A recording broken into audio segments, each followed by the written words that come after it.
They say Nikado never sleeps, but even in a city that thrives on hustle, headlights, and constant noise, there are places that feel wrong. Down a narrow lane in the district of Kasulo, hidden between two sagging buildings, stands a convenience shop that never seems to close. No name on the front, no operating hours, just a flickering green bulb above a rusted iron door. No one ever saw it being built.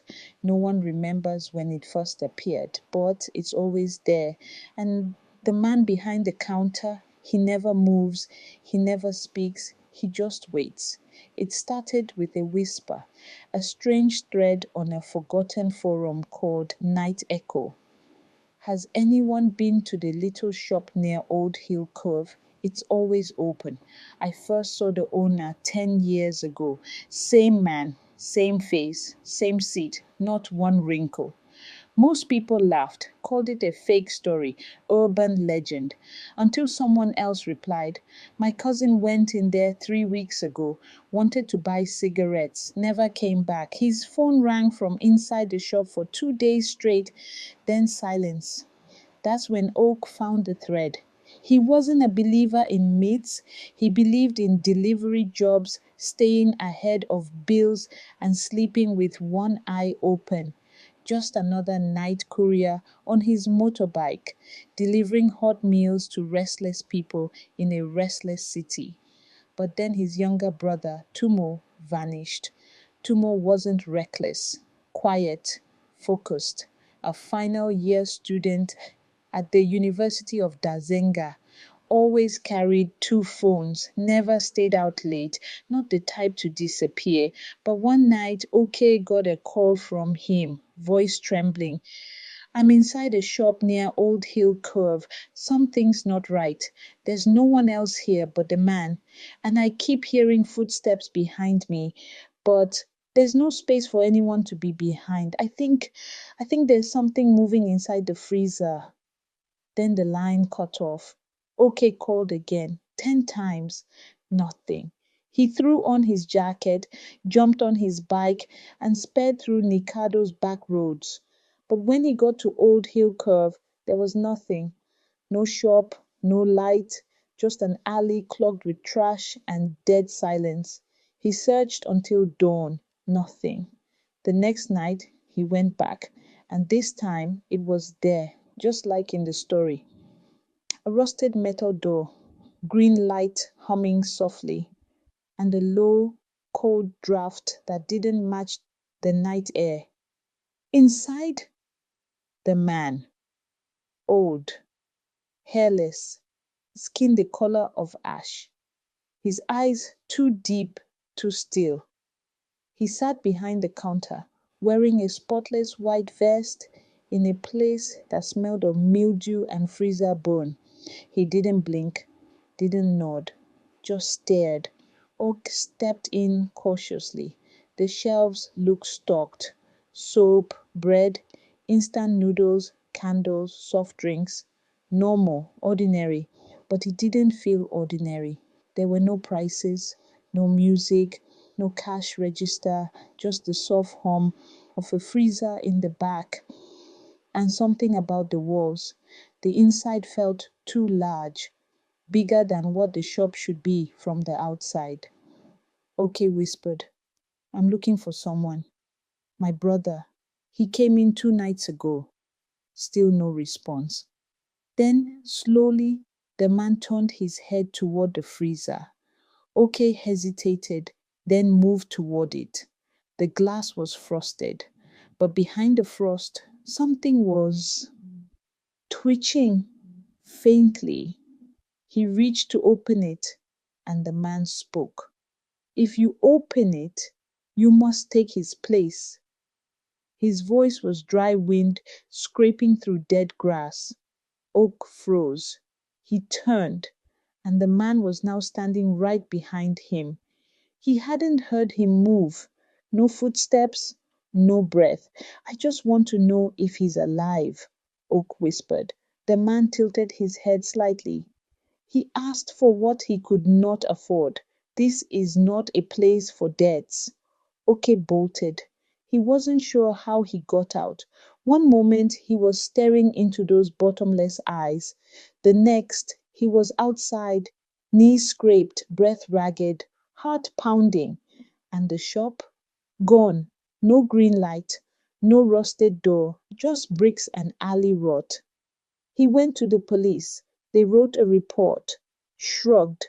He posted on message boards. Nobody believed him. He searched every corner of Kasulo. Nothing. But Oke wasn't the kind to quit. He began collecting stories, digging through old forums, private messages, voice notes, anything that mentioned the shop. He started to see patterns. The shop only appeared on certain nights, those with no moon, between 2:30 and 3:13 a.m. Only those searching for something they'd lost could find it. And the man, he had many names. The keeper of keys, father of the closed mouth, he who waits. Each one echoed the same idea. He was a gatekeeper, a trader, a dealer in things no one else could give. He didn't sell goods, he made exchanges. One man posted about buying a pill that cured his daughter's seizures, but he forgot the child's name afterward. A woman said she walked in and left with a photo of her dead husband smiling at her, but now mirrors refused to show her reflection. Another claimed the shop offered him youth in exchange for 1 year of light. He took it and woke up blind, no one left unchanged. Okay, made a decision. He waited. Every night he returned to the alley, 2:30 a.m. sharp. On the 12th night, the shop appeared again. He stepped inside. The air was colder, the smell sharper. There were more shelves now, and they seemed to stretch into the shadows. The man stood in place. Oak stepped forward. I want to trade, he said. The man blinked. What do you offer? OK clenched his fists. My memories from childhood. Everything before I turned 10. Silence. Then the old man smiled, accepted. He reached out and touched Ok's forehead. A flash of cold lightning shot through his skull, and suddenly OK could not remember his mother's lullabies, his father's laughter, the mango tree in their yard, his first bike. Gone. All gone. And in return, the freezer opened and Tumo stepped out, alive, shaking, silent, tears streaking his face. But his tongue was missing. Tumo's eyes were wide, bloodshot, and full of fear. He staggered out of the freezer like a man pulled from a grave. His skin had turned pale, his body cold to the touch. His mouth opened as if to speak, but nothing came. His tongue was gone. OK caught him, held him. I'm here, he whispered. We're leaving. He turned back to the counter, but the man was gone. And the door was gone too. There was only the flickering green bulb above, and shelves that seemed to stretch endlessly into shadows that had no source. And in that moment, Oak realized they were still inside. The shop had no entrance now, no exit, just aisles stretching forever. He moved fast, pulling Tumo along, down one row, then another. The shelves changed, bags of rice, then shoes, then teeth, jars full of teeth. One jar was labeled "Regrets Large." Tumo whimpered. His knees buckled. He was trying to write on his palm with his finger, tracing letters in sweat. Door, behind, coldest, ISIL. OK caught it. He dragged him past a shelf of flickering radios. One of them was whispering his name. OK, OK, you never cried when your father died. He kicked it off the shelf. Behind the next aisle, the air dropped sharply, freezing. They had found it. A narrow corridor with frost creeping down the walls. At the end, a door made of wood and bone with a knob shaped like a closed eye. Tumo reached for it. It blinked. The world twisted. They fell through it. 1 second they were in the shop. The next they were outside, sprawled in the alley behind the buildings of Kasulo. But something was wrong. The night was too quiet. No traffic, no sirens, no breeze. And behind them, the shop was still there. Only now it had a signboard, words carved in a language OK didn't recognize. The letters shifted, shimmered, refused to stay still. The green ball burst with a pop, sparks dancing into the dark. Then the door slammed shut and vanished. For a long time, neither of them spoke, because neither of them could. Tumo had no tongue, and OK couldn't find his voice, not his physical voice. He could still speak, but the urge to speak was gone.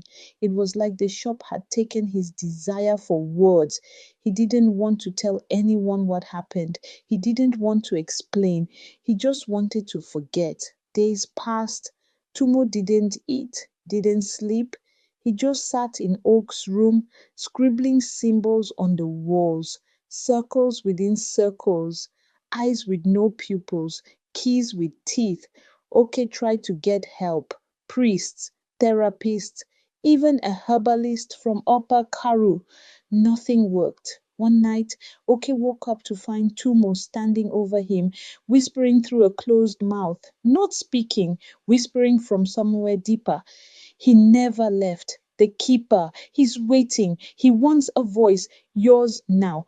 Okay, screamed, but no one heard. He ran, packed a bag, and left Nikado entirely.